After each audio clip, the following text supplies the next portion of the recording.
할렐루야.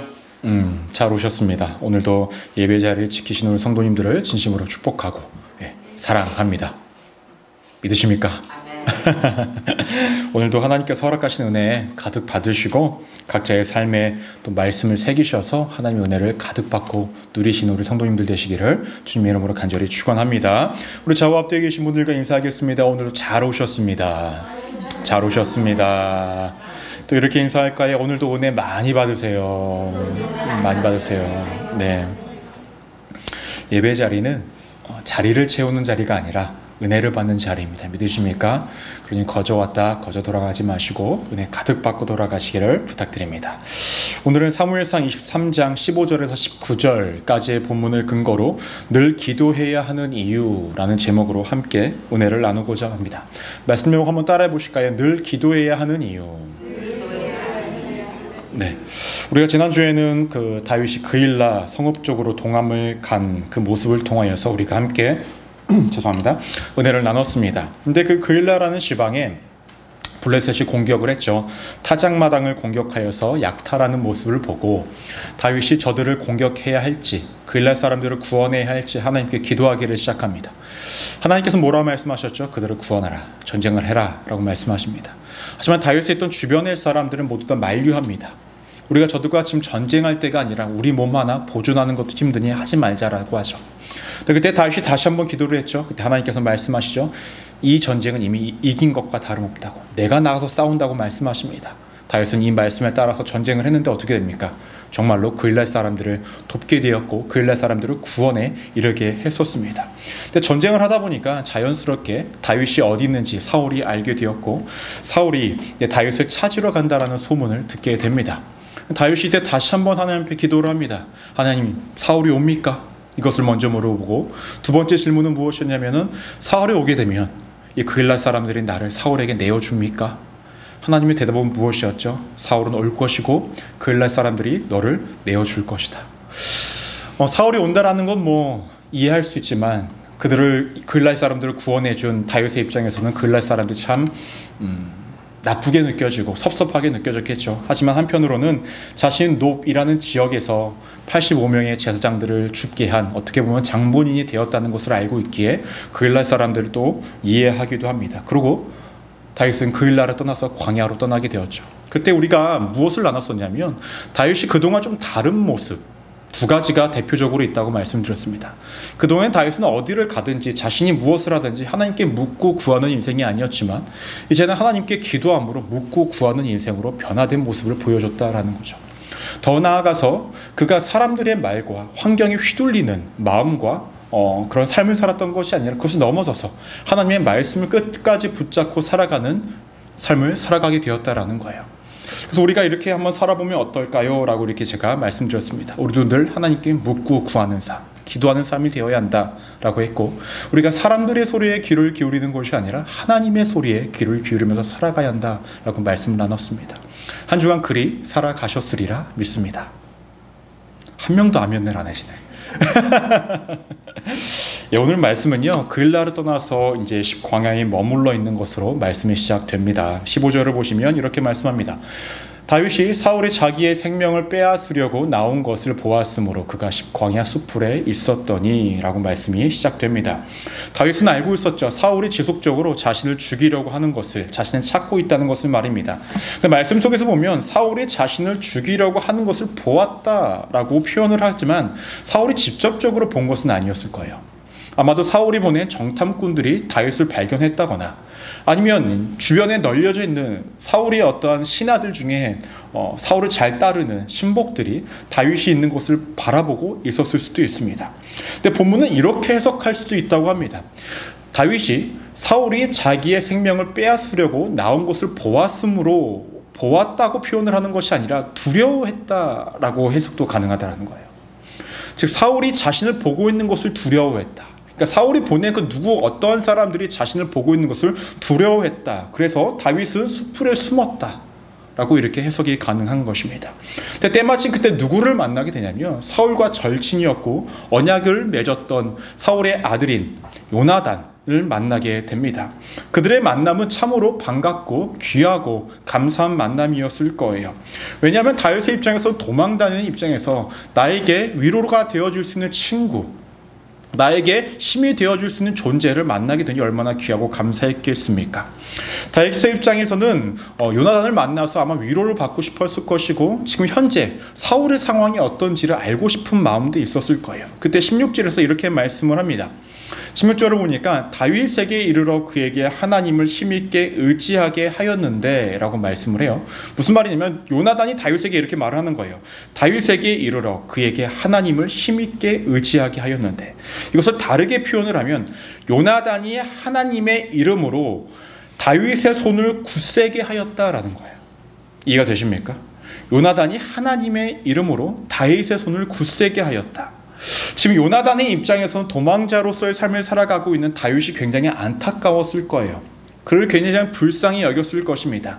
때문에 그의 믿음이 흔들리지 않기를 원하는 마음으로 그의 손이 굳건해지기를, 믿음 흔들리지 않기를 바라는 마음으로 이렇게 말을 하고 있었다는 거예요. 이어서 17절에서 뭐라고 또 말을 하냐면 우리 함께 한번 읽어볼까요? 시작. 곧 요나단이 그에게 이르기를 두려워하지 말라. 내 아버지 사울의 손이 내게 미치지 못할 것이요 너는 이스라엘 왕이 되고 나는 내 다음이 될 것을 내 아버지 사울도 안다 하니라 라고 말씀합니다. 단순히 그냥 위로하는 메시지만 던졌던 것이 아니라 명확하게 이야기하는 것이 있어요. 그것은 무엇이냐면 두려워하지 말라라고 이야기합니다. 지금 다윗에게 있어서 요나단은 어떠한 존재일까요? 하나님이 보내실 선지자의 역할을 하고 있습니다. 요나단이 두려워하지 말라라는 거예요. 여러분, 우리가 보통 하나님께서 주신 메시지를 받을 때에 우리가 직통계시라고 해서 하나님께서 직접적으로 수직적으로 주신다라고 생각을 합니다. 맞아요. 그렇게 주는 경우도 있죠. 하지만 그것은 전부가 아닙니다. 우리가 함께 살아가는 삶 속에서 우리 교우들을 통해서, 저 같은 목사를 통해서, 주변에 우리 지인들과 친구들을 통해서 하나님께서 수평적으로 주시는 메시지가 분명히 있어요. 예를 들면 구약 성경을 보시면 하나님께서 선지자를 통하여서 이스라엘 백성들에게 어떤 메시지를 던지시지 않습니까? 그렇게 던지실 수 있다라는 거예요. 그러면 지금 다윗에게 있어서 요나단은 그렇게 하나님께서 수평적으로 하나님께서 말씀하고 계시는 거예요. 요나단을 통해서 어떠한 말씀입니까? 두려워하지 말아라 라는 거예요. 그럼 단순히 두려워하지 말라로 감정적인 위로를 하고 있는 것이 아니라 두려워하지 않아도 될 이유도 함께 말씀하여 줍니다. 말씀을 보면은 뭐라고 이야기를 하고 있냐면 아버지 사울의 손이 내게 미치지 못한다라는 거예요. 우리가 지난주에는 이렇게 약간 스킵한 부분이 있는데 14절 말씀을 보시면 이런 말씀이 있습니다. 하나님이 그를 그의 손에 넘기지 아니하시느니라. 하나님이 다윗을 사울의 손에 넘기지 아니하셨다라는 거예요. 즉 오늘 우리가 17절 말씀을 봤듯이 사울의 손이 다윗에게 미치지 못하게 하나님께서 하고 계셨다라는 거예요.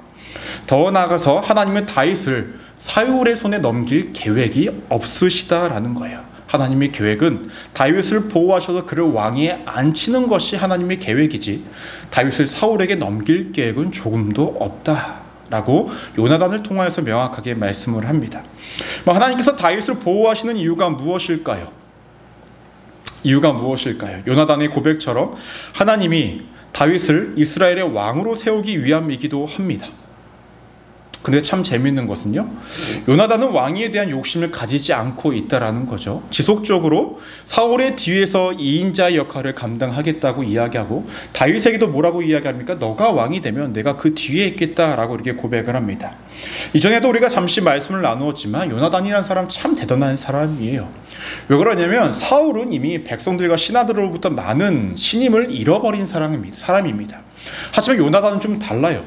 그가 지나온 세월을 보면 그 누구보다 지혜롭게 행동하였고 백성들의 마음을 얻었고 지지를 얻는 사람이었어요.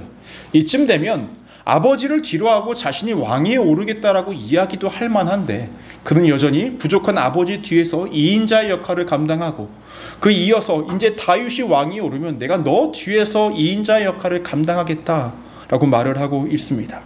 참 믿음의 사람이었고 스스로를 절제할 수 있는 사람이었고 스스로를 통제할 수 있는 사람이었어요. 참 대단한 사람이죠. 우리의 믿음도 이래야 할 때가 있습니다. 대부분의 많은 사람들은 다 1인자, 그 가장 앞서고 가장 높아지기를 원하지만 사실 가장 위에 라고 표현하기는 좀 그렇지만 가장 높은 자리에 있을 사람은 사실 딱 한 명입니다. 그렇지 않습니까? 그럼 나머지 다른 사람들은 함께 그와 함께 걸어가는 인생이 대부분이라는 거예요. 그럼 그것을 우리가 욕망으로 차올라서 빼앗고자 하는 것이 아니라 내 사명이 그 자리가 아니라고 한다면 스스로로 통제하고 절제함으로 그 사람을 높여주고 그 사람과 함께 걸어가는 신앙의 길을 걷는 것도 우리의 사명일 수 있다는 거죠.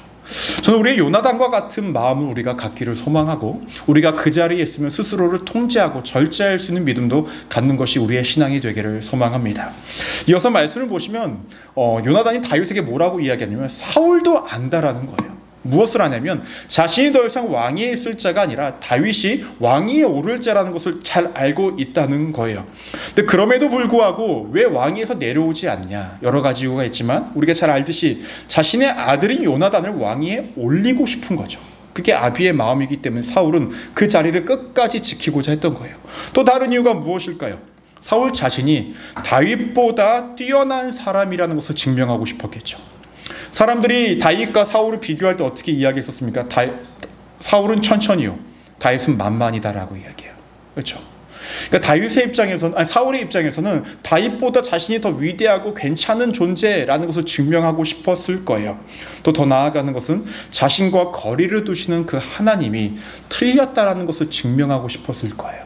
그래서 어떻게든 그 왕위를 지키려고 했던 것이고 그 왕에서 어떤 성과와 어떤 뛰어남을 또 다윗을 죽임으로 통해서 자신의 위대함을 드러내고 싶었던 것입니다.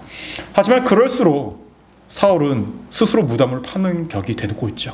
스스로 웅덩이에 더욱더 깊게 빠지는 상황에 이릅니다. 중요한 것은 요나단이 다윗에게 이러한 모든 메시지를 전달을 하고 두 사람은 다시 한번 언약을 갱신합니다. 너는 왕이 될 거야. 난 너를 뒤이어서 2인자로서의 삶을 살아갈게. 우리 서로의 가문 가운데에 지켜주고 보호해주자 라는 이 언약을 갱신합니다. 그렇게 이야기를 하고 다윗은 다시금 수풀에 숨습니다. 그리고 요나단은 집으로 돌아갑니다. 근데 이 두 사람은 이때 알았을까요? 성경을 보시면 이 두 사람이 다시 만난 적이 없습니다. 이때의 만남이 이들의 마지막 만남이에요. 성경에선 등장하고 있지 않지만 두 사람이 서로 이렇게 이야기하지 않았을까요? 우리 다음에 또 봐. 건강해야 돼. 우리 나중에 건강한 모습으로 만나서 너 왕이 오르고 난 너 밑에서 같이 일을 해서 우리 아름다운 나라를 일구어 보자 라고 서로 이야기했을 거예요. 하지만 그 이후에 이제 요나단은 죽게 되고 이 둘이 마주할 수 있는 그런 여건은 마련되어지지 않습니다. 그들의 꿈과 계획은 모두 사라진 채 역사적으로 다 흘러가 버렸다라는 거죠. 여러분 오늘 말씀을 보시면요, 요나단이 다윗에게 했던 말들, 두려워하지 말라, 너가 왕이 될 거고, 사울도 자신이 왕위에 계속 있어야 될 자가 아님을 알고 있다, 이 모든 권면과 조언과 위로의 말들은요 이미 사무엘상 20장에서 동일하게 했던 거예요. 동일하게 했던 말이에요. 그런데 여러분 다윗의 입장에 우리가 한번 대보겠습니다. 내 상황이 좀처럼 변하지가 않아요. 여전히 사울에게 도망 다녀야 하는 상황인데 요나단이 나를 만날 때마다 나에게 하는 말이 너는 왕이 될 사람이야. 두려워하지 마. 너가 왕이 될 거 사울도 알고 있어. 똑같은 말을 계속 던져요. 근데 도무지 내 상황은 변하지가 않고 있는 상황이라는 거죠.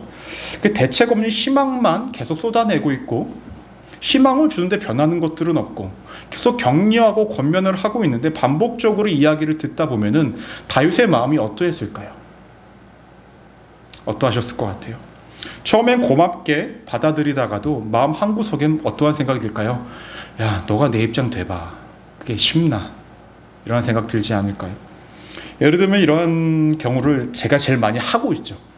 목사다 보니까 뭐라고 이야기합니까? 신앙 상담이 오시면은 함께 기도하겠습니다. 하나님이 여전히 사랑하십니다. 하나님 보호하십니다. 다음 또 만날 때도 제가 또 뭐라고 얘기해요? 기도할게요. 우리 함께 기도해요. 하나님이 사랑하십니다. 하나님 보호하십니다. 하나님 지키십니다. 근데 이 이야기를 듣는 성도님들은 자신의 삶이 좀처럼 변하는 게 없다라는 거죠. 뭐 좋은 말도 계속 들으면 어떻게 됩니까? 와닿지가 않아요. 처음에는요, 힘들어서 와서 이렇게 상담을 하고면은 제가 위로하고 메시지, 목사님 감사합니다. 참 위로가 돼요. 두 번, 세 번 가면 나중에 어떻게 되는지 아십니까? 예. 이게 사람 마음 아닙니까? 그렇죠? 사실 그렇잖아요. 여러분, 다윗의 마음도 사실 그래야 되는 거 아닙니까? 그랬을 것 같지 않습니까? 다윗이 요나단의 권면을, 위로를, 조언을 그럼에도 불구하고 그대로 받아들일 수 있었던 이유가 무엇일까요? 요나단하고 친해서, 자신의 목숨을 건져준 사람이라서. 근데 여러분, 되려 친해서 나에게 어떠한 권면과 위로를 하면은 그 말이 더 짜증이 날 때가 있지 않습니까? 근데 이유는 간단해요.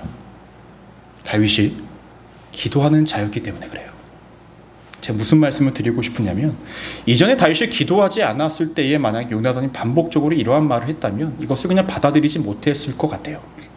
근데 다윗은 기도하는 자로 변한 다음에 동일한 말로 위로와 조언과 권면을 하는 요나단의 말을 하나님이 주시는 메시지로 받아들이고 있었다라는 거예요. 깨닫고 있었다라는 거예요. 이게 너무나 중요해요. 만약에 다윗이 기도를 여전히 하고 있지 않았다라고 한다면 요나단의 말을 흘려들었을 거예요. 여전히 그의 마음 가운데 힘들었고, 하나님께서 요나단을 통해서 수평적으로 주시는 그 메시지를 하나님 메시지로 받아들이지 못하고 있었을 거예요. 그래서 우리의 삶에 중요한 것은 무엇이냐면, 우리가 지속적으로 늘 기도해야 된다는 거예요. 기도를 해야만 누군가를 통해서 주신 메시지를 우리가 받아들일 수 있고 들을 수 있는 귀가 열린다라는 것입니다. 그러면 여러분, 그럼 누군가의 조언과 권면을 듣는 자만 기도하면 되냐? 그렇지 않죠. 조언과 권면을 하는 사람 역시도 기도의 사람이어야 한다라는 거예요. 만약에 여러분, 요나단이 다윗을 향해서 이렇게 확고하게 반복적으로 동일한 조언과 메시지를 던졌던 이유가 무엇일까요? 그냥 상황을 보니까 그렇게 말을 해야 될 것 같아서 그래서 던진 것일까요? 아닙니다. 그렇게 다윗을 사랑했던 요나단, 그를 위해 기도하지 않을 수 없었겠죠. 늘 하나님께 묻고 나아갔던 요나단이라고 한다면 늘 기도하는 삶 속에서 다윗을 위한 기도를 빼놓지 않았을 것입니다. 이 부분이 너무나 중요하다라는 거예요. 제가 무슨 말씀을 드리고자 싶은 거냐면, 우리는 너무나도 쉽게 주변 사람들에게 조언을 하고 권면을 하곤 합니다. 그런데요, 조언과 권면 속에 기도가 없었다면, 사랑이 없었다면 과연 하나님의 마음과 하나님의 뜻을 전달하는 조언과 권면이었을까라는 거예요. 단순히 우리가 기도 없이, 사랑 없이 자신의 삶의 경험을 토대로 이야기하는 건 아닌가 라는 거죠. 그럼 자신이 경험한 모든 것들이 그 사람에게, 내가 조언하는 사람에게도 동일하게 임하여지는가? 그렇지 않아요. 여러분, 그 누군가의 권면과 조언을 받는 사람의 마음이요, 그 사람이 기도하지 않는 사람이고 그것을 받아들일 수 없는 사람이라고 한다면 하나님의 메시지를 아무리 던져도 그 사람은 받아들일 수가 없겠죠. 더 나아서 조언과 권면하는 사람이 기도하지 않고 자신이 아는 대로 자신이 조언하고 싶은 대로 계속 이야기하면 그것이 오히려 그 사람에게 더 악이 됩니다. 더 좋지 않은 방향으로 흘러가게 만들 수밖에 없다라는 거예요. 현실적인 문제를 해결하기 위해서 했던 모든 조언과 권면들이 되려 그 사람을 다른 길로 빠지게 하고 하나님의 뜻대로 가는 것이 아니라 정반대로 가게 만들 수가 있다라는 거예요. 여러분, 조언하는 사람이 조언을 받는 사람의 삶을 책임져 줄 수 있습니까? 여러분 어떠세요? 여러분들의 삶을 책임져 드릴 수 있을까요? 너무나 강경하게 그러시는 거 아니에요? 여러분, 타인에게 조언과 권면 무엇인가를 이야기할 때요, 쉽게 해서는 안 됩니다. 함부로 해서도 안 되고 남용해서도 안 됩니다. 빌레몬서를 보시면 바울이요, 빌레몬을 향하여서 권면과 조언을 합니다. 왜 하고 있냐면 빌레몬에게서 있던 종인 오네시모라는 사람이 있었어요. 근데 이 종이 도망을 갔어요. 로마로 도망을 가서 거기서 도망을 가서 삽니다. 여러분 잘 아시다시피 노예가 도망가면 집안일이 이제 구멍이 생기잖아요. 그 모든 피해를 이 빌레몬이 감당해야 되는데, 당시의 법상 종이 도망을 가면 그 종을 주인이 죽여도 누가 뭐라 할 사람이 없었어요. 근데 그러한 상황 속에서 바울이 빌레몬에게 편지를 씁니다. 왜냐하면 이 오네시모라는 사람이 변했다라는 거예요. 예수 그리스도를 만남으로 통하여서 그가 정말로 그리스도인이 됐으니 그를 용서해달라고 조언하고 권면합니다. 그런데 이러한 조언과 권면을 하기 전에 4절에서 뭐라고 말씀을 하냐면 이렇게 말씀을 합니다. 내가 항상 내 하나님께 감사하고 기도할 때에 너를 말함은. 조언을 하기 전에 바울은 빌레몬을 위해서 늘 기도하는 사람이었고 빌레몬을 사랑하는 사람이었어요. 그러한 상황 속에서 빌레몬에게 조언하고 그에게 권면하고 있었다라는 것입니다. 당시에 바울의 권위와 바울의 경험과 바울이 알고 있는 그 모든 것들로 빌레몬은 눌러도 돼요. 그렇지 않습니까? 내가 권위가 있고 너에게 복음을 전했던 자고 너의 영적 스승이 내 말 따러 라고 이렇게 이야기도 할 수 있었겠지만 그렇게 말을 하는 것이 아니라 먼저 바울이 기도하고 있었고 그를 사랑했습니다. 그러한 가운데 주시는 마음을 누구에게? 빌레몬에게 전하고 있었다라는 거예요. 단순 지식과 경험을 전달했던 것이 아니라 하나님의 마음을, 예수 그리스도의 마음을 조언으로, 권면으로 전하고 있었다라는 거예요. 너무나 중요한 부분이죠. 격려나 조언이나 이 모든 것들은요, 듣는 자나 말하는 자나 전하는 자나 모두에게 있어야 될 것은 기도라는 거예요. 믿으십니까? 이것이 없다면 올바름이, 아름다움이 나타날 수가 없습니다. 만약 여러분들 누군가에게 조언이나 권명을 해야겠다고 생각이 되십니까? 그러면 어떠한 말을 내뱉기 전에 먼저 기도하십시오. 내가 전하고 내가 생각하는 것, 저 사람에게 하고 싶은 말이 정말로 하나님이 내게 주시는 마음인지, 아니면 내가 지금껏 인생 살아와 보니 내가 하고 싶은 말을 하고 있는 것은 아닌지, 더 나아가서 그 사람에게 하는 조언이 내가 옳음을 증명하려고 이야기하고 있는 것은 아닌지, 이것도 우리가 명확히 분별할 수 있어야 돼요. 그러하기 위해서는 우리가 기도하며 나아가야 한다라는 것입니다. 만약에 기도하지 않는다면 괴롭고 힘겨워하는 분들이 보이면 권면과 조언을 하지 말고 그냥 위로만 해주십시오. 위로만 해주십시오. 힘들지? 어렵지? 내가 함께 기도할게. 그 정도만 해주시면 됩니다. 어렵죠? 야, 그렇게 복잡하게 살아야 되냐? 여러분, 조언과 권면을 하는 자, 듣는 자, 제가 전에도 늘 말씀을 드리지만 우리의 삶은 누군가에게 분명히 영향력을 미칩니다. 그렇지 않습니까? 지금 누구보다 힘들고 어려운 상황 가운데 놓여졌던 다윗, 그를 향해 던졌던 조언과 권면, 이 모든 것들은 기도가 근본적으로, 기본적으로 채워지지 않았다고 한다면 하나님의 말씀을 전달할 수도 없었고, 그래서 하나님의 말씀으로 받아들일 수도 없었다라는 것입니다. 때문에 여러분 늘 기도해야 하는 이유가 분명히 여기서 나타납니다. 우리는 살면서 혼자 살아갈 수 없기에 우리 누군가의 이야기를 듣게 되고요, 우리 누군가에게 말을 하게 됩니다. 근데 그 듣는 것과 말하는 모든 순간 속에서 우리는 영향력을 끼치고 영향력을 받기도 하고 주기도 하기 때문에 우리가 기도해야 된다는 거예요. 여러분들이 늘 기도하시면서 누군가에게 늘 하나님의 말씀을 전하고 하나님의 마음을 전하시는 우리 믿음의 성도님들 되시기를 주님의 이름으로 간절히 축원합니다. 이어서 19절에서 20절 말씀을 보시면 우리 함께 한번 읽어볼까요? 시작. 그때에 10사람들이 기브아에 이르러 사울에게 나와 이르되 다윗이 우리와 함께 광야 남쪽 하길라 산 숲을 요새에 숨지 아니하였나이까. 그러하온즉 왕은 내려오시기를 원하시는 대로 내려오소서. 그를 왕의 손에 넘길 것이 우리의 의무니이다 하니 라고 말씀합니다. 여러분, 세상에 비밀이 있어요, 없어요? 없어요.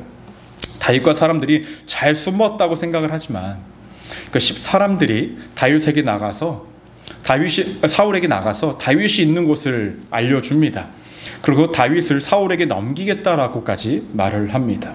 이 사람들이 이렇게 이야기했던 이유는 무엇일까요? 두 가지죠. 먼저는 다윗을 넘겨주고 사울에게 보상을 받으려고 했던 마음이 있었을 거예요. 두 번째 이유는 무엇일까요? 전에 노베에 있었던 사건들을 알고 있으니 우리가 죽기 싫으면 다윗과 그의 일당들을 내어주는 것이 우리가 살 수 있는 방법이니 그리하겠다라는 것입니다. 근데 참 재밌어요. 사람이 경험을 통해서 바뀌게 된다라는 말이 참 맞는 것 같아요. 이전 같았으면 사울이 다윗이 어디 있다라는 이야기를 들으면 바로 움직였습니다. 근데 그일라에서 이미 한번 놓쳤잖아요. 그래서 사울이 바로 움직이질 않고 뭐라고 이야기하냐면 다윗이 지혜로우니까 너네가 그가 어디 있는지 명확히 다시 한번 확인하고 나한테 알려달라는 거예요. 그리고 21절을 보시면 이렇게 말씀합니다. 사울이 이르되 너희가 나를 궁휼히 여겼으니 여호와께 복받기를 원하노라 하고 라고 말씀을 합니다. 하나님의 이름으로 10사람들을 축복합니다. 여러분, 지난주에 이 말씀을 기억나시는지 모르겠어요. 그일라에 다윗이 있다는 것을 알고 사울이 뭐라고 이야기했냐면은 하나님이 그를 내 손에 넘기셨다라고 고백을 했었습니다. 근데 오늘 말씀에서도 하나님의 이름으로 축복을 합니다. 여러분, 지금 사울은 하나님과 관계가 있는 자예요, 없는 자예요? 없는 자예요. 근데 모든 상황이 자신의 편처럼, 자신의 느끼기에 좋은 쪽으로 흘러가니 하나님이 자신의 편인 것처럼 이야기하고 있다는 거예요. 그리고 하나님의 뜻과는 관계없이 사람들을 축복하고 있다는 것입니다. 사울의 이러한 모습이 왜 나타났을까? 왜 분별하지 못하고 하나님의 뜻이 자신의 삶 가운데에 좋게 흘러가고 있다라고 오해하며 착각하며 살아가고 있을까요? 이유는 간단합니다. 하나님과의 관계를 맺지 못하고 있기 때문에. 다르게 표현하면 그가 하나님께 기도하는 자가 아니었기 때문에 하나님의 뜻을 분별하지 못하고 오해하며 어리석게 살아가고 있었다라는 거예요. 여기서 우리가 기도의 자리에 늘 있어야 하는 것, 우리가 기도를 늘 해야 하는 이유가 여기서 명확히 등장한다라는 것입니다. 하나님의 뜻이 무엇인지를 분별하기 위해서 우리는 기도해야 한다는 거예요. 우리가 빈번하게 오해하고 있는 것은 무엇이냐면 인간적인 생각에 내 삶 가운데 많은 것들이 좋게 여겨지고 편안하고 형통하게 모든 것들이 이루어지면 와, 하나님이 정말로 나를 사랑하시는구나. 내 삶 가운데 긍정적인 모든 것들이 일어나고 차 일어나면 하나님이 내 삶 가운데 응답을 주시는구나 라고 우리가 착각을 한다라는 거죠. 누구처럼? 사울처럼 말입니다. 하나님이 우리의 삶 가운데 개입하시고 하나님의 뜻대로 일구어 가신다라는 것은 우리가 체감적으로 느꼈을 때의 긍정적인 상황이 나타날 때가 아니에요. 그거와 관계없이 하나님의 뜻은 우리가 느끼는 체감과 관계없이 우리를 가장 좋은 쪽으로 인도하시는 것입니다. 믿으십니까? 설령 내가 지금 경험하고 있는 상황이 힘들고 어려울 때 할지라도 그 상황이 나에게 가장 좋은 상황이라는 거예요. 인정하고 싶지 않지만 그게 사실입니다. 우리는 내 삶 가운데 무엇인가 다 잘 되는 것이 하나님의 뜻이고 하나님이 나를 인도하신다라고 생각하겠지만 그것이 아닐 수 있다는 거죠. 내 상황이 좋든 나쁘든 관계없이 하나님과 함께 걸어가는 그 상황이 좋은 것입니다. 믿으십니까? 이것이 너무나 명확하게 우리 삶 가운데 자리 잡아야 한다라는 거예요. 그런데 분명한 것은 사울은 그것을 온전히 판단하지 못했고 더 나아가서 10사람들은 사울이 이렇게 하나님의 이름으로 축복하는 것을 자신들이 받고 있다고 오해를 합니다. 그들도 하나님의 뜻 가운데 있는 자들이 아니기 때문에 그러하죠. 여러분, 우리는 늘 기도를 해야 합니다. 지금 사울이 축복하는 것, 10사람들이 그것을 받고 좋아하는 것, 제3자가 입장에 봐서는 너무나 어리석은 일이고 우스운 일이에요. 근데 그 어리석고 우스운 일들을 우리의 삶 가운데 내가 행할 수도 있다는 거죠. 내가 하나님의 뜻을 온전히 분별하지 못함으로 누군가에게 행한 말과 행동 그 모든 것들이 사실은 하나님의 뜻과 관계없는 것일 수가 있고요. 누군가가 나에게 한 말의 축복과 어떠한 말들이 하나님의 뜻과는 전혀 관계가 없는 것들을 듣고 내가 하나님의 뜻 가운데 있다고 오해하면서 살아갈 수 있는 것이 우리들이라는 거예요. 그러니까 우리가 기도해야 된다는 것입니다. 너무나 중요한 부분이죠. 나 자신도 하나님의 뜻에 벗어나지 않아야 하고 나 때문에 타인도 하나님의 뜻에 벗어나지 않게 해야 하는 것이 우리들의 삶이라는 겁니다. 그러기 위해선 우리의 삶에 기도가 늘 있어야만 그 삶이 가능해지는 것입니다. 말씀이 이어서 보시면 이 10사람들과 사울이 함께 다윗을 잡으러 갑니다. 다윗도 소식을 들어요. 이 10사람들하고 그리고 이 사울이 자신을 잡으러 온다는 것을 알고 있습니다. 근데 여러분, 도망가는 것도 한계가 있지 않습니까? 그렇지 않아요? 26절 말씀을 함께 한번 읽어볼까요? 시작. 사울이 산 이쪽으로 가매 다윗과 그의 사람들은 산 저쪽으로 가며 다윗이 사울을 두려워하여 급히 피하려 하였으니 이는 사울과 그의 사람들이 다윗과 그의 사람들을 애워싸고 잡으려 함이었더라 라고 말씀합니다. 다윗을 두고 양쪽이 이렇게 애워싸는 거예요. 다윗은 잡히게 생긴 상황이죠. 근데 재미있는 것은 다윗의 마음이 어떠했냐라고 말씀을 하냐면 사울을 두려워했다라고 말씀을 합니다. 다윗은 분명 기도하는 사람이잖아요. 기도하는 사람인데 사울이 오는 것을 보고 두려워합니다. 기도하는 자도 현실적인 문제 앞에서 두려움을 느낄 수도 있다는 거예요. 더 나아가서 기도하는 자의 삶에도 어두운 두려운 현상이 우리의 눈앞에 보일 수 있다라는 거예요. 하지만 기도하는 사람에게는 그의 현실은 두려운 결말로 마침표로 찍지는 않는다라는 것입니다. 두려운 상황이 눈앞에 보인다 할지라도 그의 인생의 결과가 두려움 가운데 마무리를 짓지는 않는다라는 거예요. 27절 말씀을 보시면 어떻게 말씀이 전개가 되냐면 전령이 사울에게 와서 이르되 급히 오소서 블레셋 사람들이 땅을 침노하나이다 라고 말씀합니다. 다윗을 막상 잡으려고 한 그 시점이 됐을 때 누가 쳐들어왔어요? 블레셋이 쳐들어옵니다.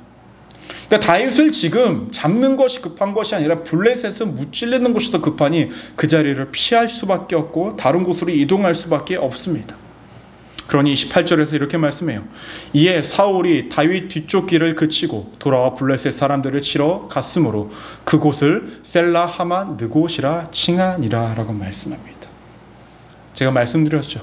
눈앞에 두려운 상황이 보일지언정 기도하는 자의 삶은 그 두려움이 그의 삶을 해치지 못하게 하신다라는 거예요. 이것이 너무나 중요한 포인트라는 것입니다. 여러분, 하나님 믿어도요, 힘든 일 생기잖아요. 그렇죠? 어려운 일 생기잖아요. 그렇죠? 하기 싫은 일 많이 있잖아요. 그렇죠? 고난도 있고 아픔도 있잖아요. 근데 그것이 여러분들의 인생을 삼키지 못하게 하신다라는 거예요. 어떨 때에? 우리가 기도할 때에. 늘 기도해야 하는 이유가 이곳에 있는 것입니다. 우리는 늘 기도해야 된다는 거 잘 알고 있습니다. 하지만 때로는 우리가 기도해야 하는 이유를 가지고 나아가야 할 때도 분명히 있죠. 오늘 우리가 함께 나눈 말씀이 여러분들이 기도해야 하는 이유가 되기를 소망합니다. 함께 살아가는 그 인생 속에서 누군가에게 말을 하고 조언과 경언을 하고 또 우리가 그래서 들으면서 살아갈 때에 정말로 그것이 하나님의 마음이고 하나님의 뜻인지를 분별하고 말아야 되고 분별하여서 들을 수 있는 귀와 영적인 능력이 필요합니다. 근데 기도하지 않는다면 그것이 온전히 하나님의 뜻 가운데 거할 수 없다라는 거예요. 여러분, 성경에서 항상 이야기하는 건 무엇입니까? 혀 조심하라. 그렇죠? 혀 조심하라.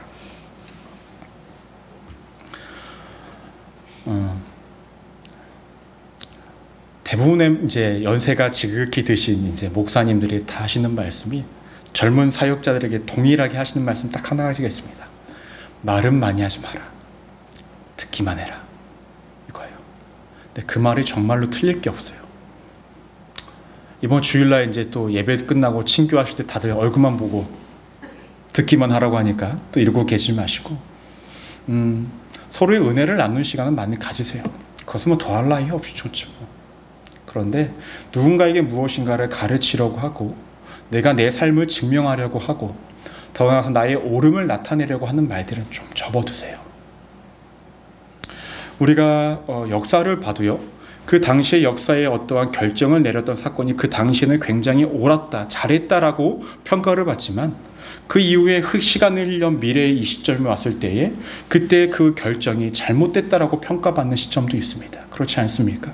제가 자주 말씀드렸듯이 그때는 옳았지만 지금은 틀렸다 라는 그런 것들이 있어요.